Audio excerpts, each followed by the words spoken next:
अभी भारत और चीन के बीच जो सीमा विवाद चल रहा है उस पे हम लोग बात करेंगे। सर्वप्रथम मैं भारत के सभी शहीद जवानों को श्रद्धांजलि अर्पित करता हूं और आज पूरा देश उन जवानों का कर्जदार है जिन्होंने देश के लिए अपना सर्वोच्च निछावर कर दिया। चीन और भारत सीमा के बीच बढ़ते तनाव के बाद भारत के लोगों द्वारा भारत सरकार से मांग की जा रही है और लोगों से अपील किया जा रहा है कि वह चीन के वस्तुओं को ना खरीदें। बिल्कुल अगर ऐसा होता है तो चीन को आर्थिक मोर्चे पे एक बड़ा आघात पहुंचेगा और चीन को एक जोरदार झटका लगेगा। लेकिन इसमें सबसे महत्वपूर्ण बात यह है कि चीनी वस्तुओं का पहुंच भारत के घर घर तक है, तो क्या यह संभव है कि हम चीन के सामग्रियों को इतनी आसानी से छोड़ देंगे? तो बिल्कुल यह मुश्किल तो है, लेकिन अगर हम कोशिश करेंगे तो इसे छोड़ सकते हैं। एक दो दिन में तो नहीं छोड़ सकते हैं, लेकिन अगर हम सतत इसके लिए प्रयासरत हों तो निश्चित है कि आने वाले कुछ वर्षों में बिल्कुल भारत का जो मार्केट होगा उसमें चीन का दबदबा बहुत कम हो जाएगा और भारतीय कंपनियों का दबदबा बन जाएगा। लेकिन इसको लेकर सबसे पहले कुछ बिंदुओं पर हमें ध्यान देना होगा, जैसे कि आम लोगों को यह पता होना चाहिए कि कौन सी कंपनी भारत की है और कौन सी कंपनी चीन की है। क्योंकि वह जब सामग्री या वस्तु खरीदने जाएंगे तो अगर उनको जानकारी होगा तो वह चीन के वस्तुओं को अवॉइड कर देंगे।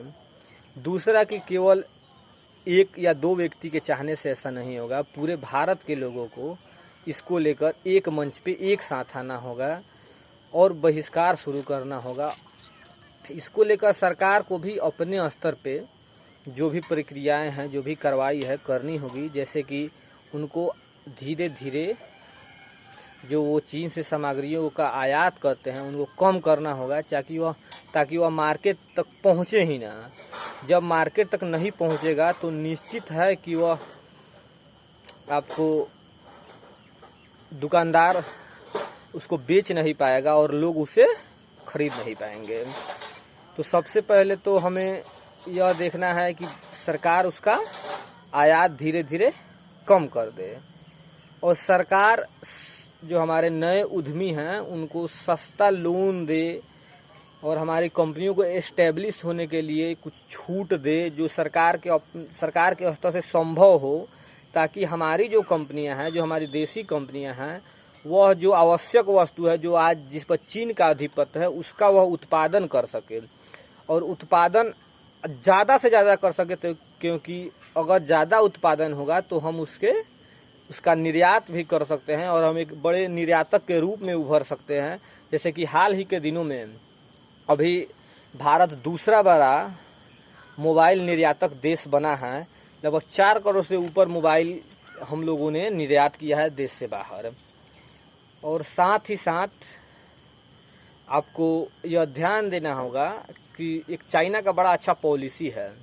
मैं एक उदाहरण देके आपको बताता हूँ कि अगर कोई सामग्री 200 रुपये में भारतीय कंपनी बना रही है, वही सामग्री, वही वस्तु चाइना 50 रुपये में देता है, तो जो भारत के जो निचला तबका है 200 का वह सामान अफोर्ड कर नहीं सकता है, वह 50 रुपये का सामान आसानी से अफोर्ड कर सकता है। भले ही वह 6 महीना चले, 200 वाला 5 साल चले, 2 साल चले, मतलब नहीं है, लेकिन वह जब खरीद ही नहीं सकता है तो उसके तरफ जाएगा नहीं, वह 50 रुपये वाला सामान खरीदेगा। तो हमको प्राइस का भी ध्यान रखना होगा और साथ ही साथ चीन का जो घटिया गुणवत्ता उसका आता है, उसका क्वालिटी बहुत ही खराब आता है।